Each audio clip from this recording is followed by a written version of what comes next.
Il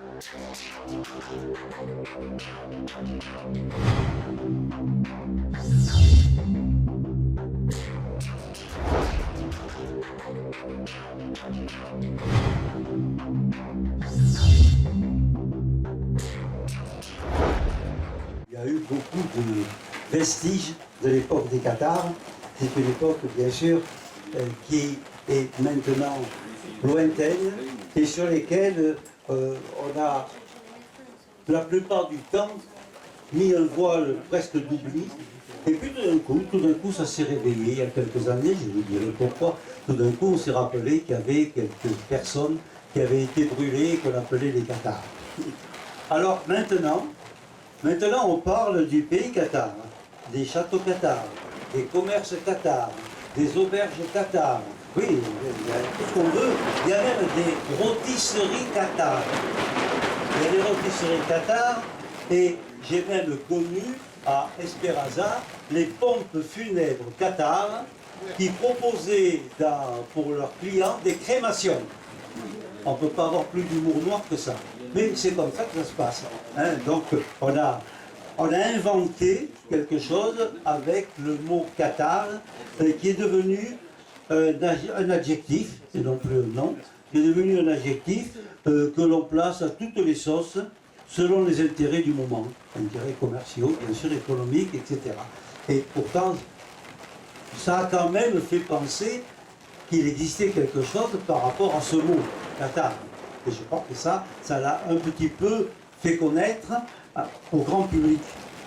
Il est vrai que c'est dans ces régions ici que le catharisme a connu l'adhésion des populations, au Moyen-Âge bien sûr, et que celles-ci ont été massacrées, vraiment massacrées, sous des prétextes religieux qui masquaient de sordides ambitions. Le côté religieux était souvent un grand prétexte.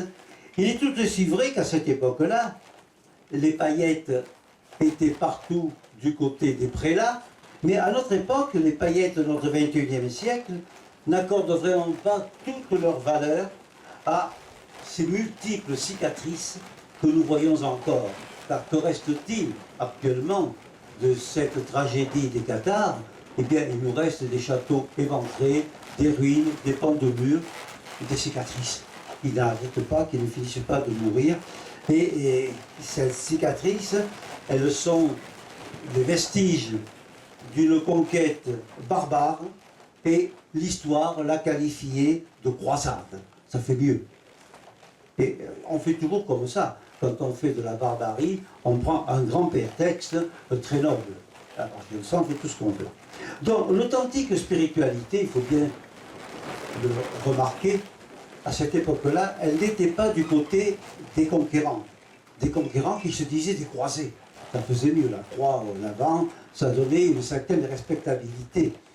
Et, bien sûr, cette spiritualité, elle rayonnait dans ces hauts lieux, on peut dire des hauts lieux.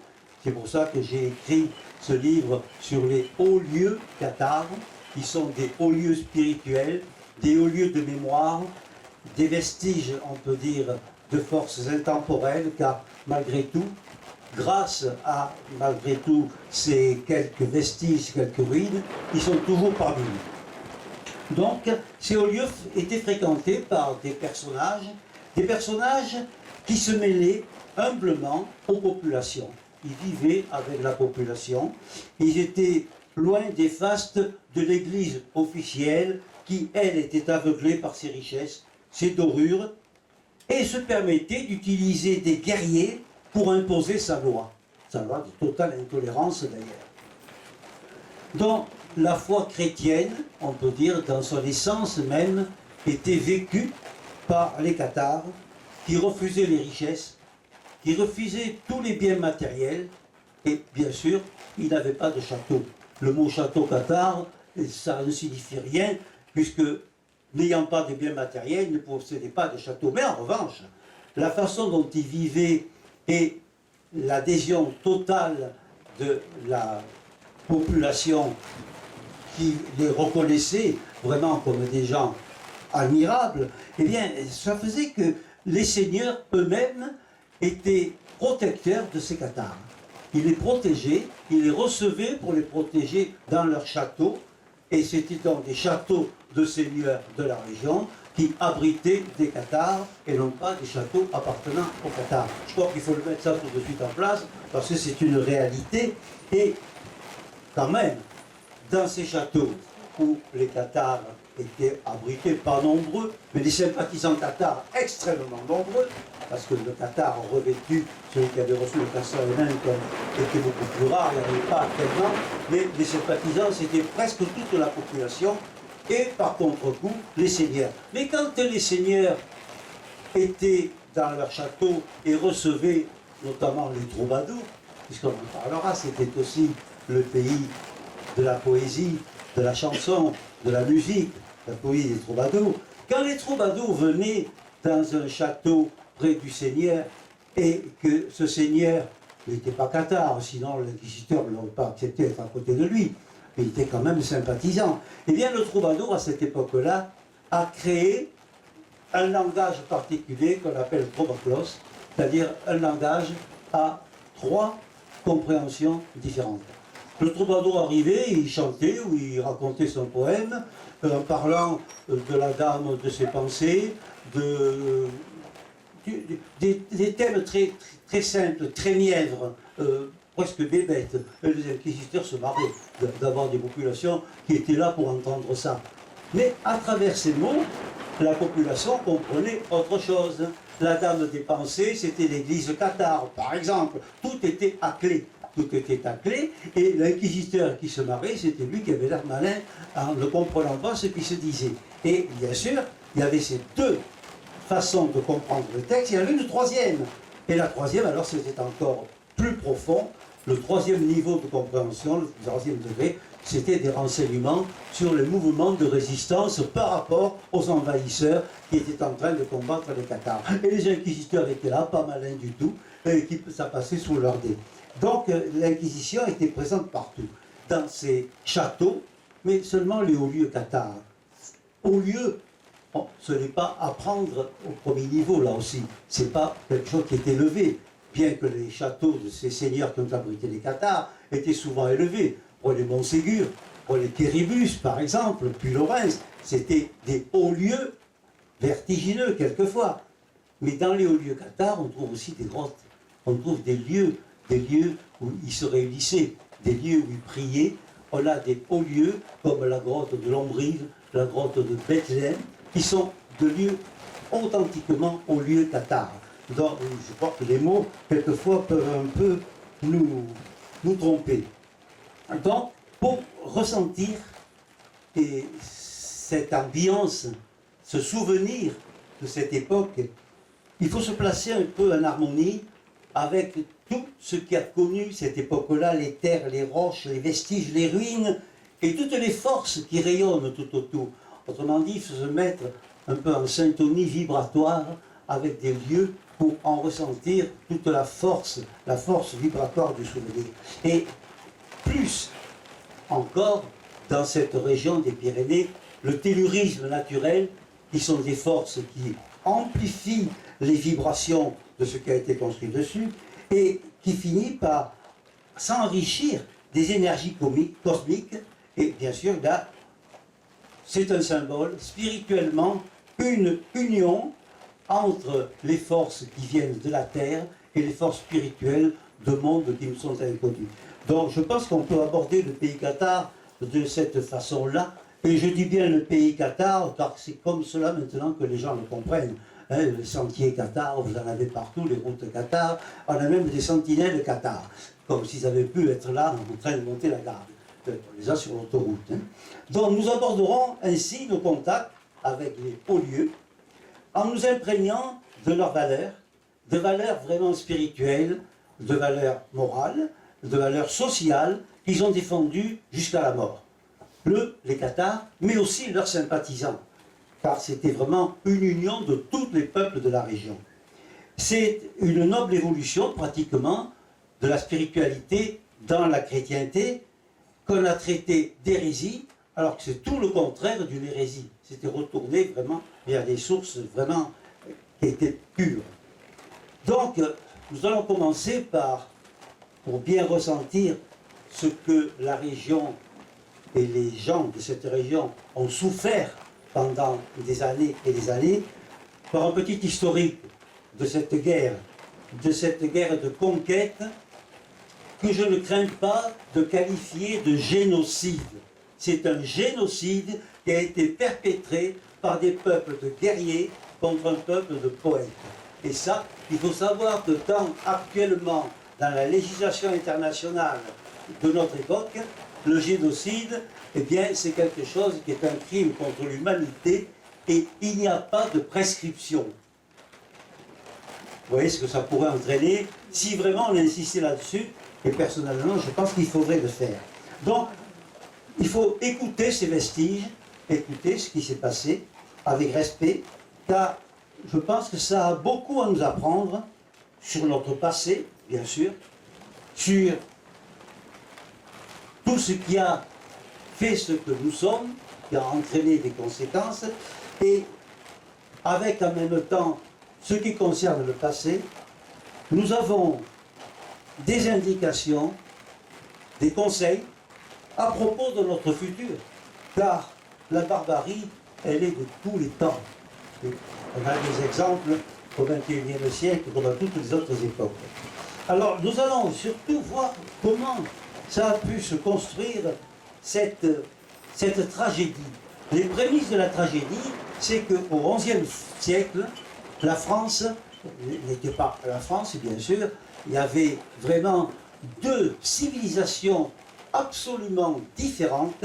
Une civilisation au nord de la Loire, et au nord de la Loire, c'était un peu une frontière naturelle, en quelque sorte. Au nord de la Loire, c'était l'Église catholique qui avait favorisé la constitution d'un royaume, un royaume chrétien, depuis le règne de Clovis. On en a beaucoup parlé dans l'histoire. C'était la future France, et là, les peuples parlaient une langue qui était la langue d'Homme. Il y avait la Loire, et en dessous, il y avait une civilisation dans le sud qui était d'origine gréco-romaine en quelque sorte, et cette civilisation avait donné naissance à un vaste territoire qu'on appelle maintenant l'Occitanie. Toute l'Occitanie, donc, était une autre civilisation. On y parlait une autre langue, c'était la langue d'Oc.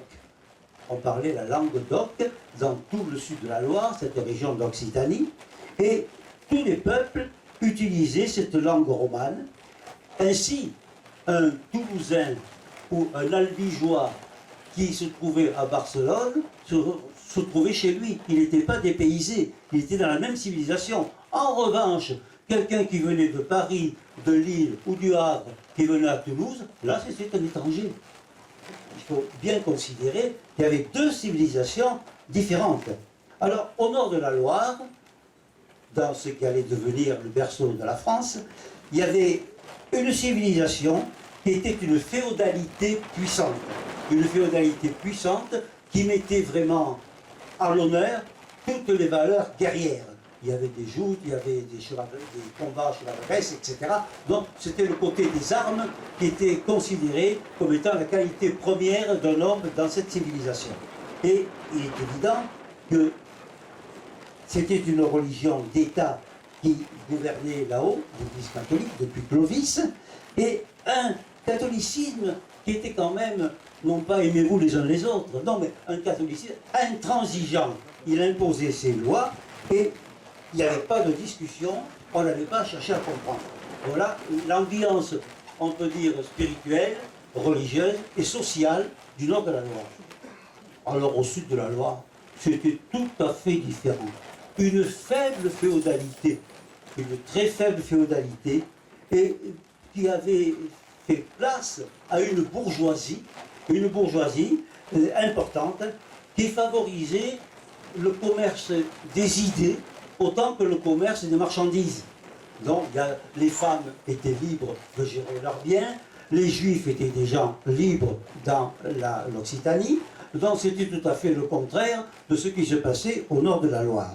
C'était une société ouverte et on peut dire pour l'époque que c'était la civilisation la plus avancée en Europe et ça plaçait déjà le Moyen-Âge dans les prémices de la Renaissance. On sentait que quelque chose allait renaître. dans le sud de la Loire, bien sûr. Les villes du sud aussi étaient plus nombreuses. Elles étaient plus nombreuses et ces villes étaient plus riches. La plupart étaient comme de véritables républiques, déjà avant la lettre, déjà comme les capitouls où les gens désignés ou élus régissaient leur ville. Et ce n'était pas le seigneur tout-puissant du Nord, non, c'était les gens qui se réunissaient pour gérer tout ce qui consistait au travail, à la vie de leur ville, et les femmes avaient la même possibilité de participer à cette gestion que les hommes. Donc c'est assez important. C'était deux civilisations qui étaient complètement opposées.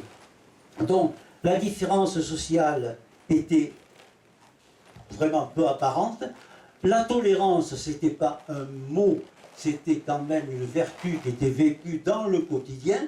On parlait du parage, donc c'était le partage entre tous, et il y avait quand même des possibilités que toutes les personnes puissent, hommes ou femmes, accéder aux fonctions publiques, même si c'était des chrétiens ou des juifs ou des cathares, ça n'avait pas d'importance. Donc les femmes administraient leurs biens, participaient à la vie publique, et elles étaient considérées au nord comme étant au service des hommes, au sud comme étant les égales des hommes. Ça fait quand même une grosse différence sur le plan de la civilisation. Et bien sûr, il y avait surtout dans le sud la poésie, les cours d'amour, les troubadours, qui avaient eux institué un véritable culte de la femme. Donc il y avait quelque chose de tout à fait différent.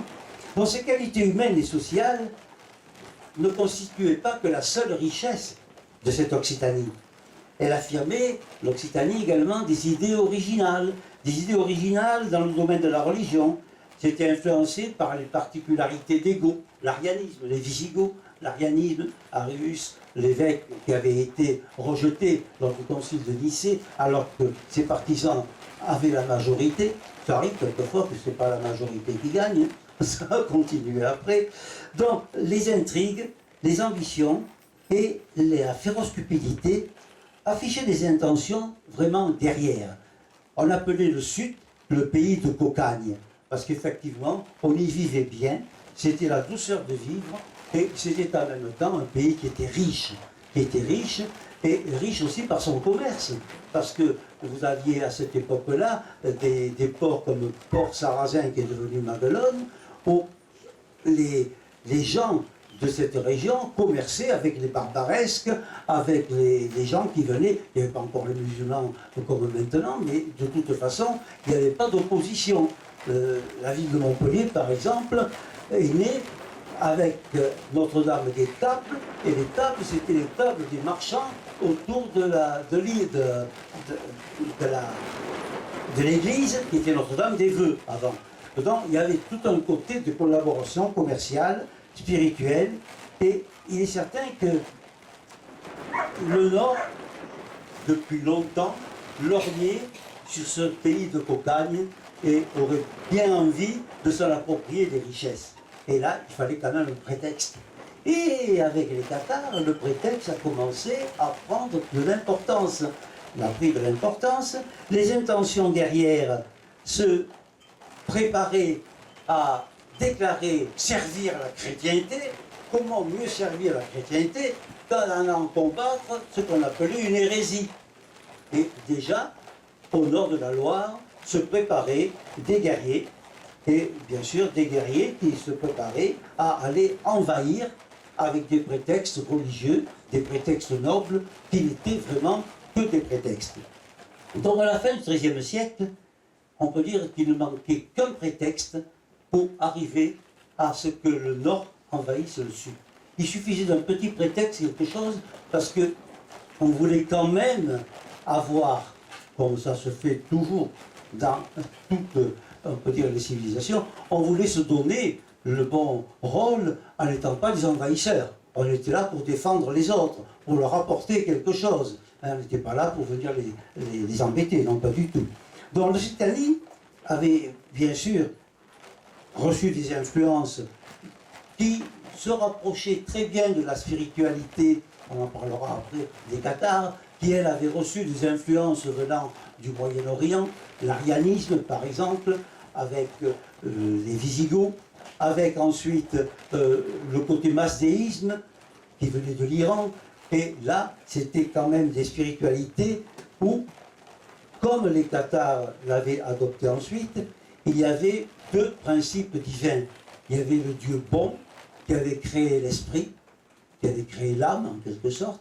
Et puis, il avait contre lui le Dieu méchant, que nous appelons le diable, éventuellement. Hein. Et ce Dieu méchant, lui, il avait créé la matière. Et l'être humain était constitué d'une partie appartenant au Dieu mauvais et au Dieu bon, esprit et matière. Donc, à partir de là, il y avait toute une conception de la spiritualité qui était tout à fait différente. Et il y avait cette influence de la Perse antique, je passe parce que ce serait trop long de tout détailler. Donc, la propagation des persécutions contre les Cathares se faisait quand même déjà dans pas mal de pays. On les avait attaqués.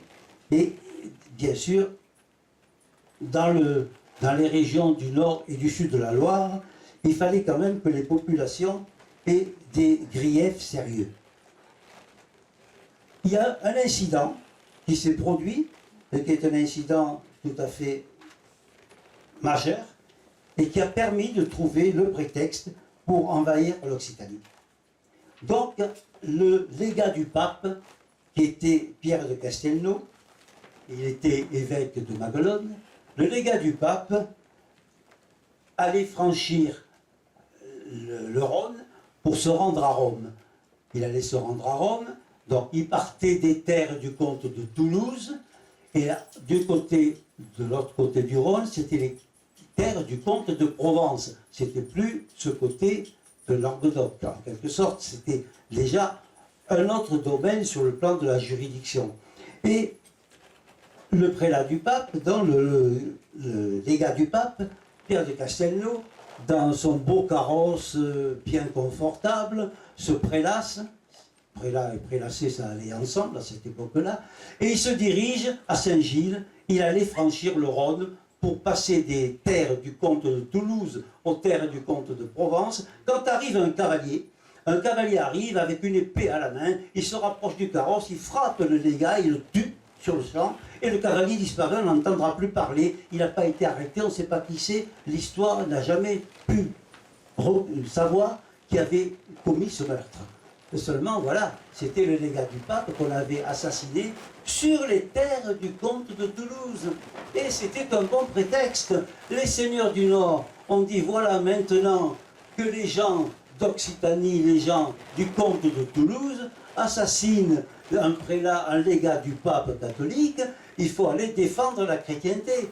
Et c'était le grand prétexte pour descendre le long du Rhône et envahir tout le sud de la Loire. Donc c'était en cette année 1209, donc c'était au début de ce XIIIe siècle. En cette année 1209, c'est toute une armée qui descend le long du Rhône, une armée que les historiens ont estimée à 20 000 chevaliers, plusieurs dizaines de milliers de fantassins. Elle s'est formée en France, elle déferle sur le Languedoc. Elle déferle sur le Languedoc et elle descend. Et bien sûr, elle ne va pas passer du côté de la Provence. Elle franchit l'Hérault. Il faut savoir qu'à cette époque-là, la ville de Montpellier, qui était une ville tout à fait récente, elle est née au début, vers l'an 1000, la ville de Montpellier appartenait au royaume d'Aragon. Donc, ce n'était pas contre le royaume d'Aragon qu'ils allaient, donc ils ont tourné, ils ont franchi l'Hérault, ils sont passés par Saint-Ibéry et ils sont arrivés devant la ville fortifiée de Béziers. Et la ville fortifiée de Béziers, elle comptait, on dit bien, d'après les documents, il n'y avait que 22 Cathares. Mais en revanche, quand ils ont vu arriver cette armée qui allait envahir la ville, qu'ils soient cathares, chrétiens ou quoi que ce soit, tout le monde a voulu défendre la ville. Et là, c'est le premier, celui-là je vais vous le raconter parce qu'après il y en aurait trop, on les évoquera surtout. Là, cette armée se met à camper au bord de l'Orbe, en bas de la ville qui est très perchée de Béziers. Il y a des remparts, c'est bien défendu, la ville est réputée imprenable. On est au mois de juillet, les croisés, les vrais, posent leurs armes, attachent leurs chevaux, ils se mettent un peu au frais, et tous ceux qui les accompagnent, ils font pareil. Ils sont pareils, et on pourrait dire qu'ils somnolent presque. Mais il y a un homme, on ne sait pas si c'est un combattant, si c'est un vagabond, qui monte sur le pont qui franchit l'Orbe en bas des remparts de Béziers. Et cet homme-là, il est là, sur ce pont, et les défenseurs de Béziers, un peu par forfanterie, ils commencent à l'invectiver. Ils l'insultent, donc ils se rappellent les uns les autres, ils s'insultent mutuellement, et quelques défenseurs descendent. Ils descendent pour avoir davantage de poids pour affronter cet homme qui est seul sur le pont, et finalement, on en vient aux mains. On en vient aux mains, et le groupe de Biterrois attrape le vagabond et le jette dans l'Orbe. Voyant cela, les croisés qui étaient là, quand même, ne peuvent pas supporter cet incident.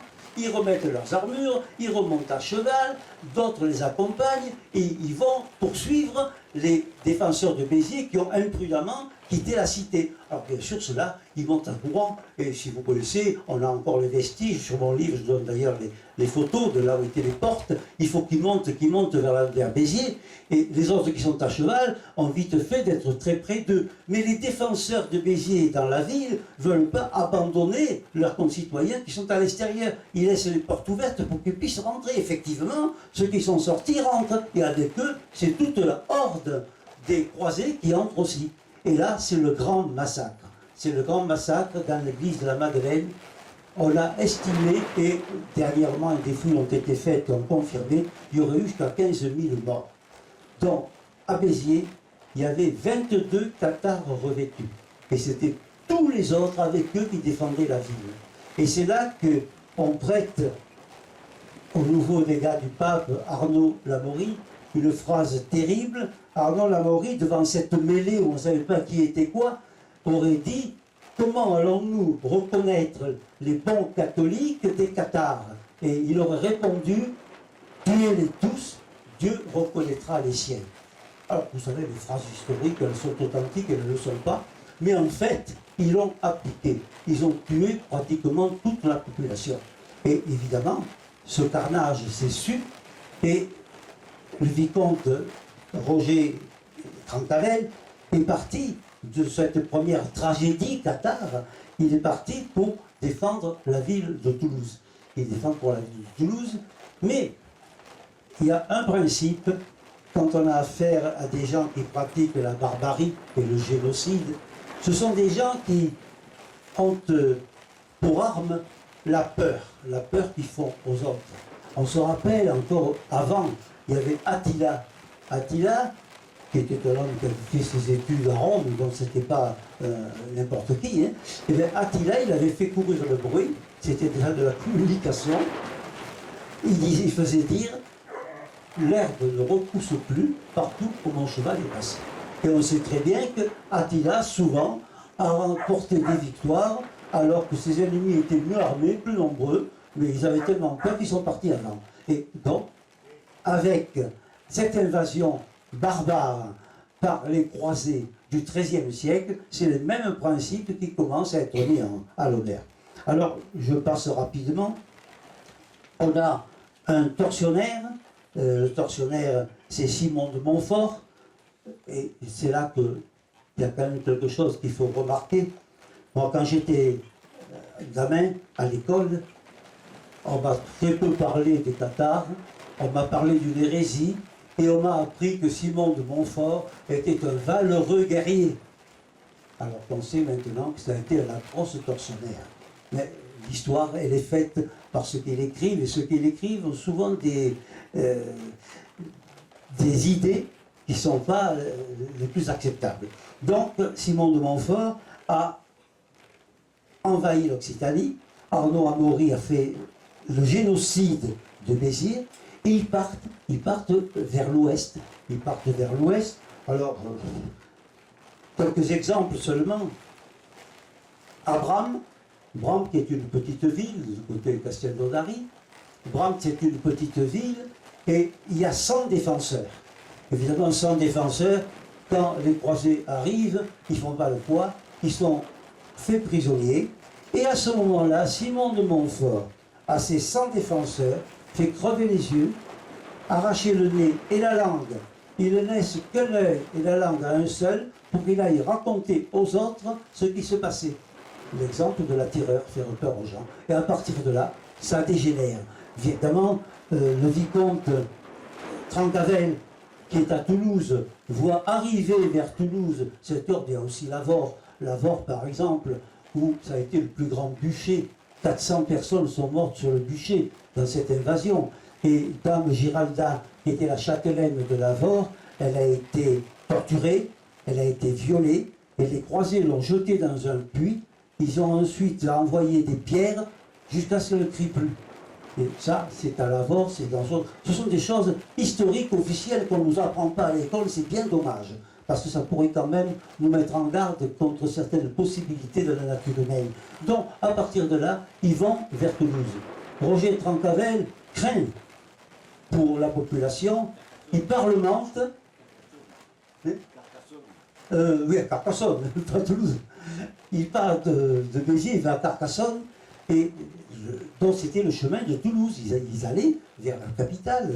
Et donc arrivé Roger Trencavel, qui était le vicomte Béziers-Carcassonne, craint pour sa ville, et il parlemente. Il parlemente avec les envahisseurs qui sont là, et ces envahisseurs, bien sûr, lui promettent de ne pas faire de dégâts dans la ville s'il se rend. S'il se rend, et Roger Trencavel, qui n'avait que 25 ans, se rend, on l'amène prisonnier, et l'année d'après, on l'assassine dans sa prison, automatiquement. Merci. On l'assassine dans sa prison, et l'hégémonie, on peut dire, la poursuite de l'invasion continue. Alors, Bram est tombé, on a vu ensuite Minerve. À Minerve, ça a été une tuerie également. Quand je dis tuerie, c'est vraiment le génocide, dans la définition du mot génocide. Je pense qu'il ne faut pas avoir peur des mots, quand vraiment ils se rapportent à terme, par exemple, il ne reste rien, tout a été détruit par les envahisseurs, et ils arrivent à Toulouse. Ils arrivent à Toulouse, voilà, à la capitale de l'Occitanie. Je passe sur beaucoup d'épisodes, parce qu'il faut citer les châteaux de l'Astour. On pourra en parler tout à l'heure si vous voulez, je l'ai cité dans mon livre, mais là, on serait là jusqu'à minuit, et encore, on n'aurait peut-être pas fini.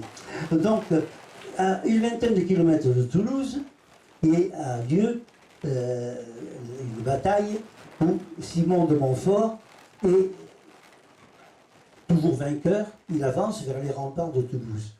Et là, Simon de Montfort, devant les remparts de Toulouse, c'était en 1215, non, 1213, Simon de Montfort arrive devant les remparts et il va envahir la ville.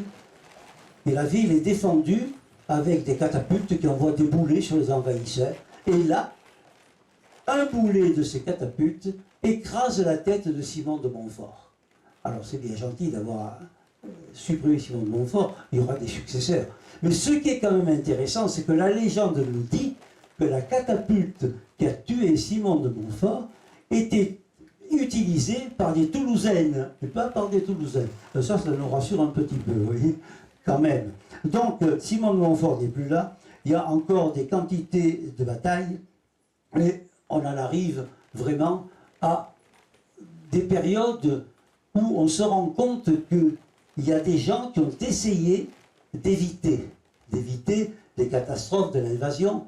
Il y a des périodes où on a eu, par exemple, juste avant l'invasion, on a eu Domingo Guzman, un moine venant d'Espagne, qui est venu dans la région, qui a prêché, qui a essayé de convaincre les Cathares, de les convaincre de se reconvertir à l'église romaine, etc. Seulement, Dominique Guzman était un homme avec beaucoup d'éloquence, mais il se heurtait à des gens qui étaient des professionnels de l'éloquence, où ici, il faut bien le dire, on n'avait pas des joutes avec des lances ou avec des épées. Non, dans la région, les joutes se passaient avec des poèmes et des chansons. Et on a encore des comptes rendus de ces joutes où les poètes, les troubadours, lutter les uns contre les autres à coups de poèmes, à coups de chansons. On a les palmarès, etc. Évidemment, Domingo Guzman n'a pas fait le poids devant des gens qui avaient l'habitude de ces joutes-là. Et quand il a vu qu'il vraiment il n'arrivait pas à les convaincre, il a dit simplement je changerai de position et maintenant j'arriverai à soulever contre vous tous les prélats, toutes les armes, et vous serez réduits par le feu et par le fer. Et Dominique Guzman a été à la base de la création de la Sainte Inquisition. On dit Sainte Inquisition, c'est toujours parce que ça fait mieux. Mais en fait, c'est la sordide Inquisition. Donc, Dominique Guzman, il s'est ensuite retiré pendant ce génocide, il est reparti en Espagne, et plus tard, il est devenu Saint-Dominique. Il est devenu Saint-Dominique. Voilà un saint qui a amené l'enfer sur terre, parce que c'est lui qui a commencé à rendre vraiment efficace et populaire le système des bûchers, des bûchers avec plusieurs centaines de personnes quelquefois. Alors évidemment, à cette époque-là, on avait le roi Philippe Auguste, au début de l'invasion, qui n'a pas voulu trop s'en mêler, malgré que le pape, qui avait intérêt à ce que l'invasion réussisse, insiste. Philippe Auguste n'a pas trop bougé, mais après Philippe Auguste est arrivée une dame de fer, une Thatcher de l'époque, c'était Blanche de Castille, qui avait la régence avant que son fils, qui était trop jeune, Louis, qui sera Louis IX, règne. Et là, alors à partir de là, Blanche de Castille a demandé qu'on détruise tous les châteaux qui avaient abrité des cathares. Elle a été d'une barbarie énorme. Elle a ensuite donné à son fils la couronne, et son fils, Louis IX, a poursuivi avec vraiment une haine et un côté implacable dans la barbarie. Il a poursuivi ce génocide. C'était Louis IX, qui lui aussi a été canonisé, il est devenu Saint-Louis. Voilà deux saints qui ont fait régner l'enfer sur terre. Moi, je ne dis jamais Saint-Louis, je dis toujours Louis IX. Ça me convient davantage.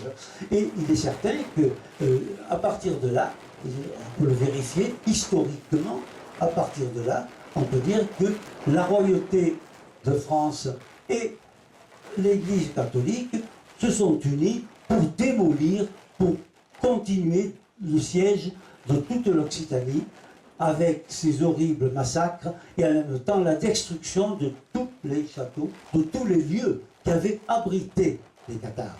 Donc à partir de là, c'est vraiment toute une invasion complète, et on peut dire que le roi de France comme l'Église, ils ont trouvé leur compte sous des prétextes nobles, toujours selon le même principe. Et on voit que l'Occitanie, petit à petit, malgré l'intervention du roi d'Aragon, le roi d'Aragon, Philippe était venu, il y a eu la fameuse bataille de Muret, et là on retrouve toujours des particularités, on peut dire, de caractère des gens, comme avaient fait les défenseurs de Béziers qui voulaient, avec forfanterie, aller affronter un vagabond. Eh bien, dans la bataille de Muret, les chevaliers sont aux prises les uns avec les autres, et un chevalier a un comportement particulier, si bien que un envahisseur dit « Est-ce que vous êtes le roi? Pour vous comporter comme ça, ce n'est pas normal. » Dans la mêlée. Et le roi d'Aragon qui est à côté dit « Non, le roi c'est pas lui, c'est moi. » À ce moment-là, ils tombent tous sur lui, il est tué sur le champ. Voilà un petit peu ce que fait de vouloir montrer ses petits muscles, quelquefois, ça ne vaut pas le coup. Donc à partir de là, on a toute l'Inquisition qui commence avec la torture et le crime au pays des troubadours.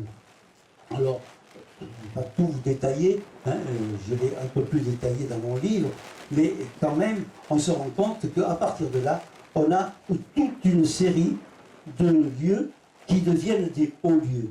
Alors, on peut en citer quelques-uns rapidement, parce qu'ils sont très différents les uns des autres quand même.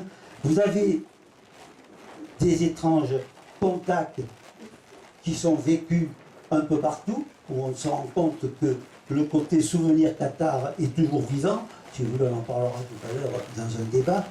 Donc, avec le côté, on peut dire maintenant, scientifique, physique, il faut faire penser que certains lieux cathares conservent une mémoire et que dans certaines conditions psychiques dans lesquelles nous pouvons nous placer, nous pouvons être en contact avec cette mémoire. On en parlera tout à l'heure, ce serait trop long maintenant, il faut continuer un peu dans cette histoire. Hein. Donc il y a des grottes, comme je vous disais, qui sont des grottes très particulières, et il y a également des grands châteaux, avec l'emblème, on peut dire, du catharisme, c'est le château de Montségur. Donc le château de Montségur est un château réputé imprenable, il était pratiquement imprenable, et ce château a été, je prends là, ici, voilà, il avait été restauré en 1204 par ses propriétaires, et ce lieu, ce haut lieu, on peut dire, dans tout le sens du mot, par l'altitude comme pour l'importance qu'il a eu ensuite, et dans ce haut lieu, il y avait à Montségur toute une, on peut dire, un temple. Ce château, d'ailleurs, si on prend les écrits de René Nelly, de Léodore Azoché, on ne va pas le voir maintenant, mais c'était plus un temple qu'une citadelle. Ce qui fait que c'était réputé imprenable, c'était sa position. Sa position, si vous allez à Montségur, il y a un côté qui est vraiment impraticable, et l'autre côté a été aménagé. Donc, le siège de Montségur a duré quand même pendant 1 an. Il a duré 1 an, et c'est surtout parce que les défenseurs n'avaient plus d'eau, malgré les grandes citernes qu'ils avaient, ils ont été obligés de se rendre. Il faut dire que le ravitaillement pouvait leur être assuré, puisqu'ils avaient la sympathie de la population, et que la population connaissait des accès, des sentiers que les envahisseurs ne pouvaient pas connaître, donc ils arrivaient à amener le ravitaillement. Mais les années passaient, et les envahisseurs ont fait appel à des montagnards basques, qui savaient faire vraiment de l'escalade, pour arriver à monter par un côté difficile, et ils sont arrivés à un terre-plein qui est à une centaine de mètres devant les fortifications. Ce terre-plein, ils sont arrivés à y monter de nuit, et puis ils sont arrivés à monter là du matériel pour construire un trébuchet, une catapulte. Et à partir de là, c'est ce qu'on appelle le pas du trébuchet, à côté, vers l'est du château de Montségur. Et du pas du trébuchet, ils ont bombardé sans arrêt tout le château. Et dans ce château, depuis qu'il y avait le côté invasion de la région, il y avait beaucoup de gens de la région, cathares ou sympathisants cathares, qui s'étaient réfugiés.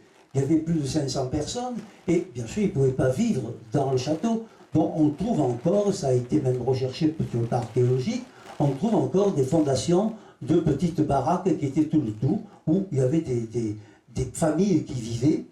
Et évidemment, le bombardement incessant par le trébuchet a créé quand même pas mal de dégâts, pas mal de victimes, et il est arrivé un moment où il était évident que la reddition était vraiment impossible à éviter.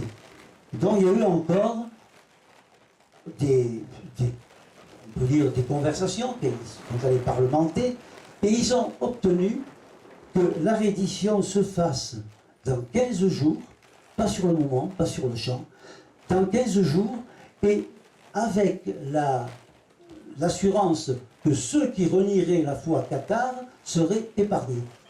Donc, les parlementaires remontent, et pendant ce temps-là, 4 cathares, on a le nom de 3 d'entre eux, descendent par le côté impossible, mais eux, ils savaient comment ils pouvaient faire, ils descendent par le côté impossible, et ils arrivent à s'éloigner de Montségur pendant le délai qu'a donné l'envahisseur.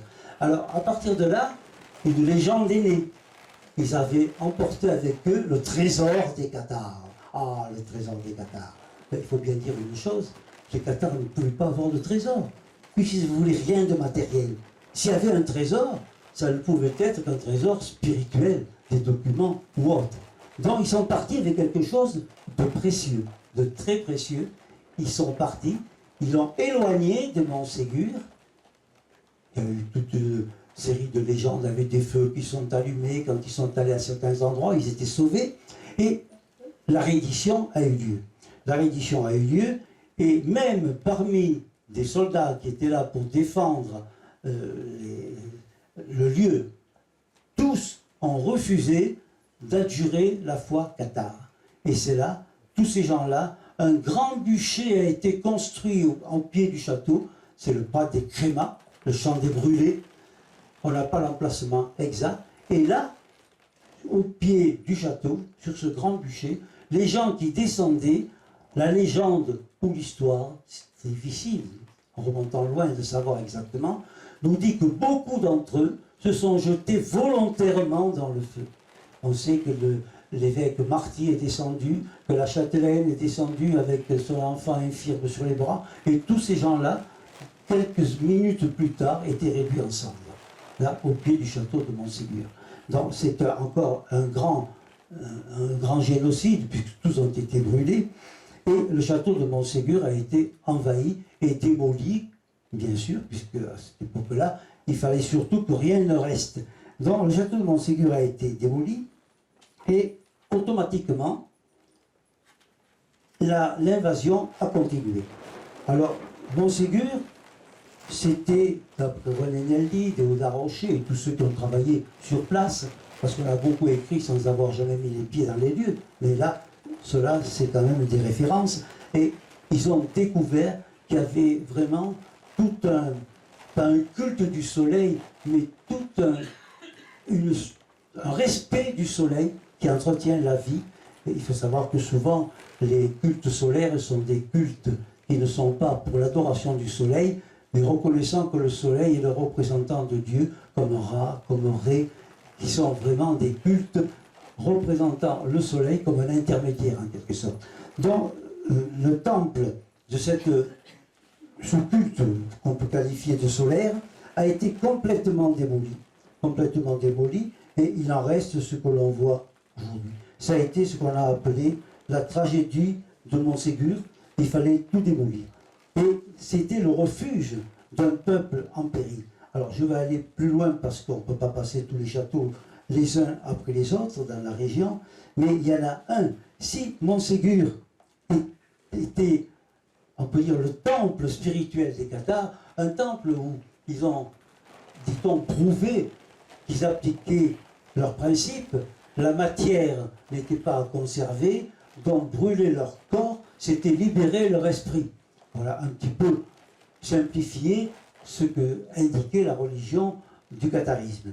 Donc, il y a eu des recherches qui ont été faites, bien sûr, et on peut dire, monter à Montségur, c'est un véritable chemin initiatique. J'ai indiqué les étapes dans mon livre, mais là, on ne va pas alourdir un petit peu, parce que le temps passerait trop vite. Alors, on va en arriver.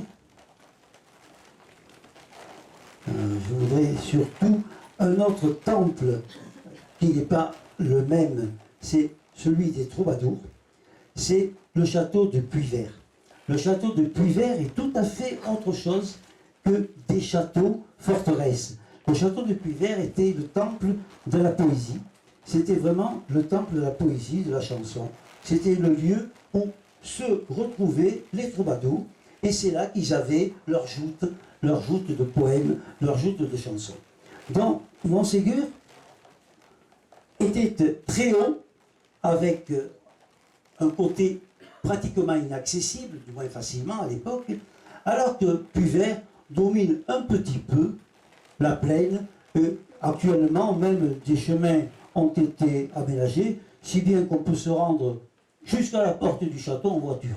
Donc, c'est tout à fait différent. Il faut dire que Puyvert n'était pas fait pour être un château à défendre. C'était un temple de la poésie, et il n'a tenu que 3 jours quand les envahisseurs ont été là. Il n'a tenu que 3 jours, et là, ça a donné naissance à des légendes. Il y a d'abord la légende du lac de Puyvert. Vous savez qu'il y avait un lac, que ce lac a disparu. Il a disparu avec la légende de la Dame Blanche, etc. Mais en fait, il y a un problème géologique causé volontairement ou involontairement, qui a causé une grande inondation jusqu'à Mirepoix. La ville de Mirepoix a été pratiquement détruite par cette inondation. Et donc Puyvert était au bord, pas au sommet, au bord d'un lac qui allait de Puyvert jusqu'à pratiquement Nébias. Ça faisait 6 kilomètres. Donc c'était quand même quelque chose d'important. Donc à Puyvert, il y a également une autre légende. Quand les envahisseurs sont arrivés à Puyvert, ils n'ont mis que 3 jours pour prendre le château. Seulement le château de Puyvert, il n'y avait pas beaucoup de monde à l'origine, mais quand les envahisseurs ont approché, comme ça se passe toujours pendant des périodes d'envahissement, la guerre de 14, la guerre de 40, les gens qui fuient, ils tâchent d'emporter tout ce qu'ils ont de précieux. On emporte son or, on emporte ses trésors en quelque sorte, et on s'en va avec pour les protéger, ou on les cache sur place. Ce qui fait que souvent en France, il y a des quantités de caches de trésors quand les gens n'ont pas pu revenir. Hein, il n'y a rien de mystérieux à cela. Mais là, beaucoup de gens ont emporté leurs trésors, sont allés s'abriter à Puyvert, parce qu'ils avaient quand même une idée derrière la tête pour sauver ce qu'ils emportaient avec eux. Parce qu'à Puyvert, quand les envahisseurs sont arrivés, ils sont rentrés dans le château, il n'y avait personne. Ils ont massacré les quelques gardiens à l'extérieur. Quand ils arrivent, le château est vide. Il n'y a plus personne. Il n'y a plus personne, mais on sait qu'un souterrain partait de la base du donjon de l'époque et partait en direction des bois ou certainement vers Nébias, par là. Donc, ces gens-là étaient partis avec leurs trésors, ont quitté le château, ont emporté ce qu'ils avaient, mais il y a une légende qui est née. Une partie du souterrain s'est écroulée quand les envahisseurs sont arrivés, et c'est le diable qui garde le trésor. Et vous avez une histoire de trésor à Puyvert où le diable garde des tonnes d'or, un veau d'or également, ce qui n'est pas sans être symbolique, enfin tout un côté, qui est une légende, mais qui a quand même des fondements. Donc, quand les envahisseurs arrivent, ils démolissent Puyvert complètement. Il ne reste d'ailleurs que les pans de murs derrière le château qui sont d'origine.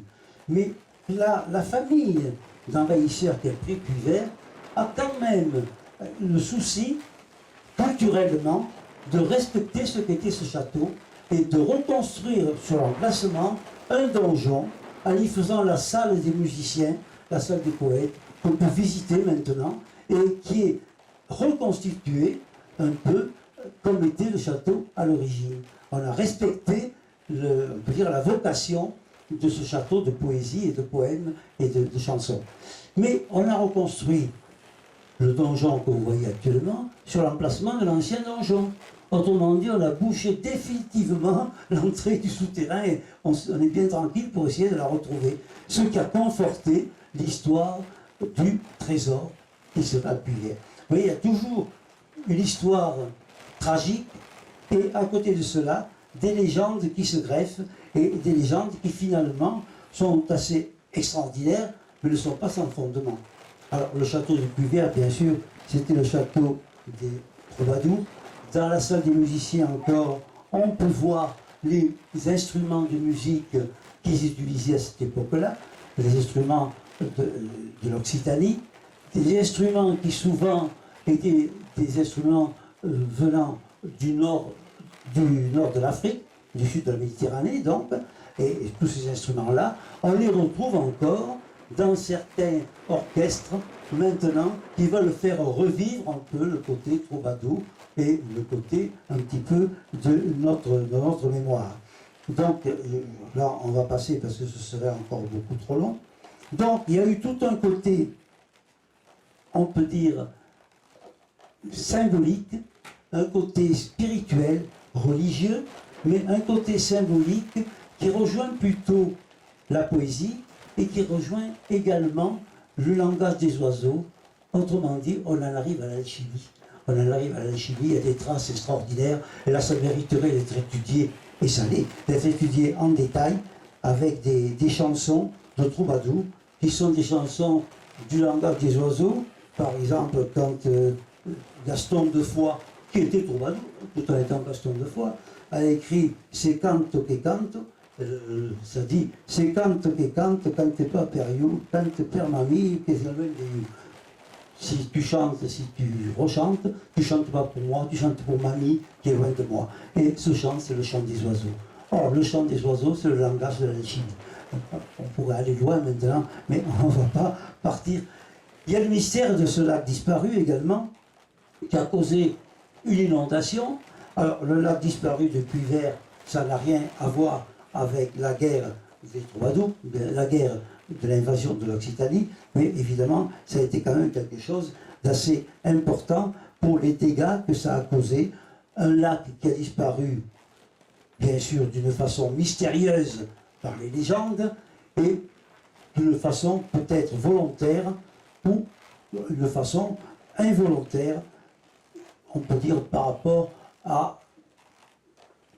On le dit que le châtelain voulait agrandir ses terres et faire sauter une digue pour gagner sur le lac, et là tout aurait été envahi par les eaux. Là, bien sûr, on n'a pas beaucoup de renseignements là-dessus. Donc, on peut dire que après 1900, après la chute de Puy-Vert, la région est complètement envahie par les guerriers du nord de la Loire, et avec d'autres éléments européens, déjà, bien sûr, et il y avait des possibilités de repli. Bon, on se rend compte que toutes les guerres d'invasion, coloniales ou autres, ont toujours eu de bons prétextes d'apporter la vraie foi, d'apporter la civilisation, on apporte toujours quelque chose. En réalité, souvent, on vient surtout pour prendre, non pas quelque chose, mais la totalité. Donc, il y a eu des gens qui partaient de ces châteaux, de ces lieux où on arrivait à les retrouver, et là, les grottes ont joué vraiment un grand rôle. Alors, il y en a des quantités. Nous sommes ici dans des massifs calcaires, des grottes, il y en a pratiquement dans toutes les montagnes, des grottes qui ont pu servir à cacher des gens, ou cacher quelque chose, puis on fait couler l'entrée, on ne le retrouvera plus, et on sait très bien que dans les massifs calcaires, il y a des quantités de couloirs, des quantités de rivières, de lacs souterrains, etc. Et il y a des grottes qui sont moins connues, comme la grotte de Bethléem, du côté de Tarascon-sur-Ariège, où on voit une croix, une étoile à 5 branches, qui était un lieu de culte, certainement cathare, mais il y a aussi la grotte de Lombrive. La grotte de Lombrive qui vaut d'être visitée, qui a abrité automatiquement des gens qui étaient pourchassés, cathares ou pas. Et cette grotte de Lombrive est une des plus grandes d'Europe. Elle a plusieurs dizaines d'entrées différentes sur des kilomètres. Il y a des rivières, etc. Donc c'est un véritable labyrinthe. Elle a servi à cette époque-là. Elle avait servi avant, bien sûr, et elle a encore servi pendant les guerres de religion. Ça a été un abri quasi permanent. Dans la grotte de Lombrive a une particularité, si on prend le côté symbolique et de légende, il y a le tombeau de Pyrène. Le tombeau de Pyrène est dans la grotte de Lombrive, selon la tradition, bien sûr. Mais enfin, tout se mélange, et je pense que c'est intéressant de tout connaître, parce que souvent, ce n'est pas sans raison. Alors, nous partons dans les massifs, on peut dire, les massifs calcaires, où on a pu cacher des trésors avec toutes les invasions, depuis les Visigoths, etc. Là, on ne va pas en parler, ou si vous voulez, tout à l'heure. Et on va aller de château en château, en partant, donc, on est allé jusqu'à Toulouse, on est revenu avec les grottes Lombrive, Tarascon-sur-Ariège, on revient donc vers ici, on a le château de Coustoussa qui est à côté d'ici, dont il ne reste pratiquement plus rien.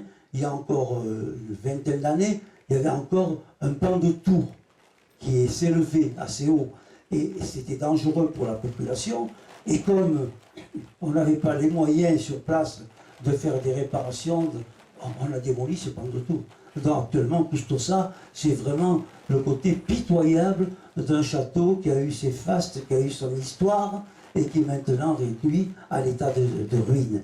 Donc on va aller de château en château en partant d'ici, et on va partir, après être passé par le massif de Bugarache, le massif de Bugarache bien sûr, qui lui n'est pas un château, mais c'est quand même un massif calcaire où il serait fort étonnant qu'il n'y ait pas eu des caches et qu'il n'y ait pas eu des va-et-vient, etc. L'histoire est toujours, non pas écrite, mais vécue par des gens qui ne l'écrivent pas, parce qu'on ne va pas raconter ce qu'on a fait de travers ou le trésor qu'on a pu cacher.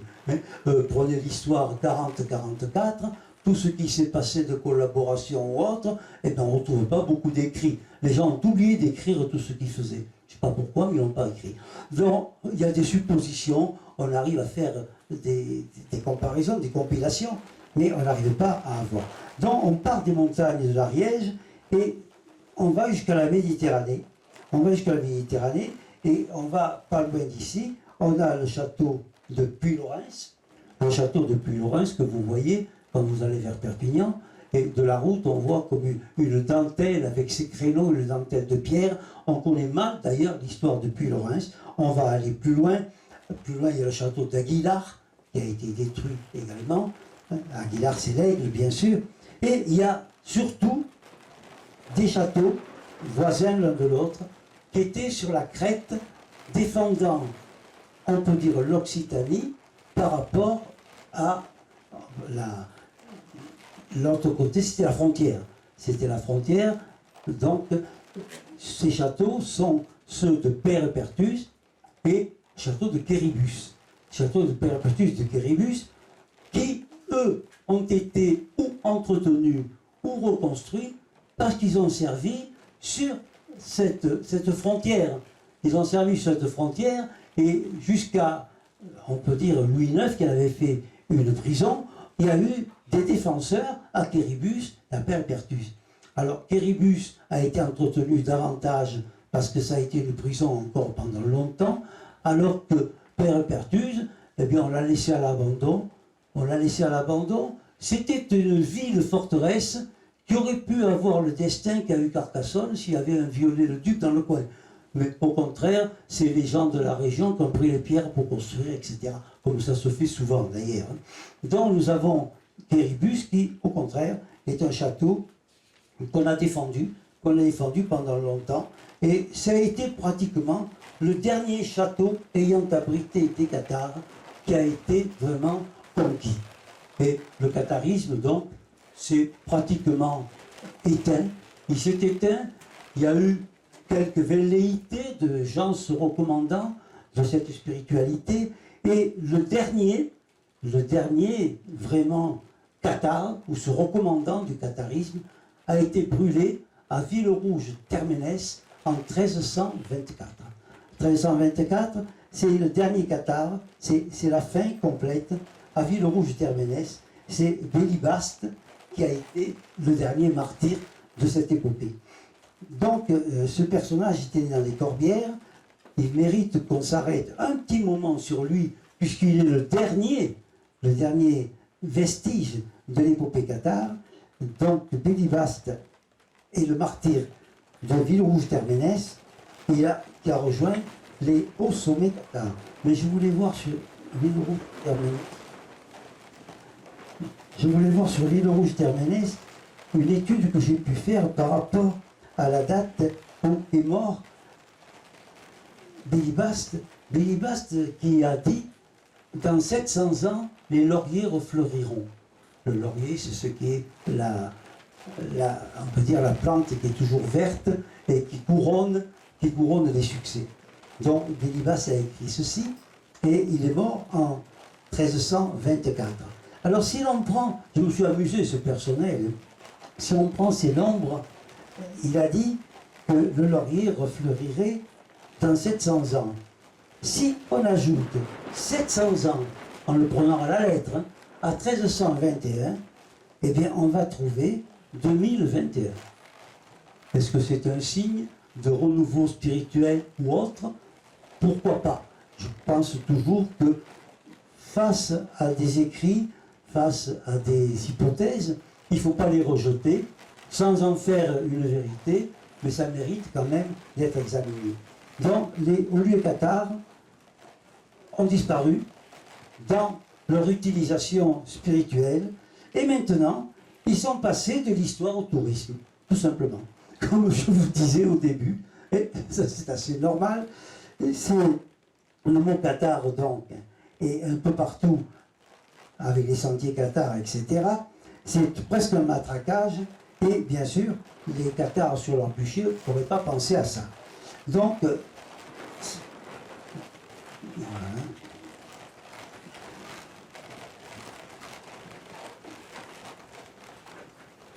Donc le côté touriste a été quand même un souci de la région. Vous savez que l'Aude, le département de l'Aude, est quand même coincé entre les départements du bord de la Méditerranée, où les bains de mer attirent les touristes en grande quantité, et puis l'autre côté, ben, c'est l'Ariège, c'est Toulouse, et c'est les hauts sommets où on fait du ski. Et dans l'Aude, il n'y avait rien. Et j'ai entendu, j'ai la date de l'émission, etc., un responsable du Conseil général de l'Aude dire qu'ils avaient eu la chance de pouvoir, en somme, commercialiser le mot Qatar. Et ils ont trouvé que le mot Qatar pouvait attirer les touristes en créant les sentinelles Qatar, etc., comme je vous disais tout à l'heure. Donc, voilà comment on a créé cet engouement, on peut dire, pour le pays Qatar, puisqu'on l'appelle comme ça, mais je pense que ce n'est pas quand même quelque chose d'inutile, ça sert, puisque beaucoup de gens, jusqu'on peut dire leurs études supérieures, n'entendent pas dans l'histoire parler des Qatars. Ils n'en entendent pas parler, c'est occulté complètement, on comprend pourquoi. Alors, bien sûr, en guise de conclusion, on peut dire que les ruines, les vestiges que l'on voit aujourd'hui, grâce au tourisme que l'on favorise, eh bien maintenant on les respecte, on les entretient, et c'est quand même leur redonner peut-être une deuxième vie. Alors évidemment, tout dépend comment on va vers ces ruines, comment on les aborde, et je vous disais tout à l'heure, il est certain qu'elles détiennent en elles la mémoire d'une épopée fantastique, d'un génocide, d'une cruauté extrême, et ces ruines-là peuvent nous donner des leçons, nous avertir. Ce qui s'est passé il y a 700 ans, on n'en est pas à l'abri, même à notre époque, on en avertit en vaut deux, et je pense qu'elles ont là quand même des révélations intéressantes à nous apporter. Et aujourd'hui, évidemment, on n'en est plus à opposer la France et le Languedoc. On n'en est plus là, heureusement. C'est passé, ça n'empêche pas de conserver la mémoire, de respecter cette mémoire et de conserver l'accusation de génocide, bien sûr, mais toute la région d'Occitanie a été conquise par la royauté, et puis elle est devenue membre à part entière de la République française. Donc les vestiges de destruction de catharisme des hauts lieux ne sont plus sournoisement cachés, mais il faut quand même reconnaître qu'en Occitanie, à Toulouse, déjà dans le XIe siècle, on vivait avec une devise qui n'était pas que sur les pancartes, qui était vécue quotidiennement, c'était liberté, égalité, fraternité, avec la tolérance. Donc ils nous ont donné des leçons que nous, actuellement, nous avons récupérées, au moins dans les mots. Mais il faudrait aller plus loin que les mots pour les vivre réellement. Et aujourd'hui, lors du 14 juillet, on n'en est pas loin, lors de la fête nationale, on voit très bien le drapeau français qui flotte à côté du drapeau du Languedoc. Et je crois que ça, c'est quand même quelque chose d'encourageant, pourvu que la France continue à afficher les valeurs que vivait le Languedoc. Ça, du moins, je l'espère, on n'est pas encore là. Donc, à notre époque, où la violence et la folie humaine ont encore régné dans la première moitié du XXe siècle, et règnent dans de nombreux points du globe, malheureusement, tout cela nous guette sournoisement, ça risque de réapparaître brutalement. À notre époque où les prétextes idéologiques et religieux masquent toujours la cupidité et la soif de richesse des puissants et leur fausse gloire, à notre époque enfin où les moyens techniques qui pourraient nous aider à mieux vivre sont prêts à détruire la vie sur toute la planète, on en a les moyens malheureusement, s'il est bon de regarder vers l'avenir, et peut-être meilleur encore de tirer les leçons du passé, de mieux le connaître pour mieux bâtir cet avenir. Ce passé, pour nous, celui des Qatars, celui de l'Occitanie, nous invite à retrouver et à faire revivre les vertus dont nous connaissons les qualités, je le répète, qui ont pour nom, quand elles étaient vécues, liberté, égalité, fraternité, tolérance. Elle rayonne depuis ces hauts lieux qui sont ici autour de nous, ces hauts lieux qui les ont connus, dont nous pouvons ressentir en les parcourant des intenses et généreuses vibrations. Elle rayonne aussi à partir de grands symboles que sont les drapeaux de la France et de nos régions, qui maintenant flottent à l'unisson. Cette union nous rappelle que les générations qui vont nous succéder dépendent de nous. Rien n'est indépendant, tout est lié de l'un à l'autre. Elle nous supplie de prêcher, comme le firent les troubadours, le culte du respect de l'autre, le culte de la paix et le culte de l'amour. Elles nous remercieront si nous savons participer à faire reverdir les lauriers depuis les hauts lieux qui les ont longtemps protégés.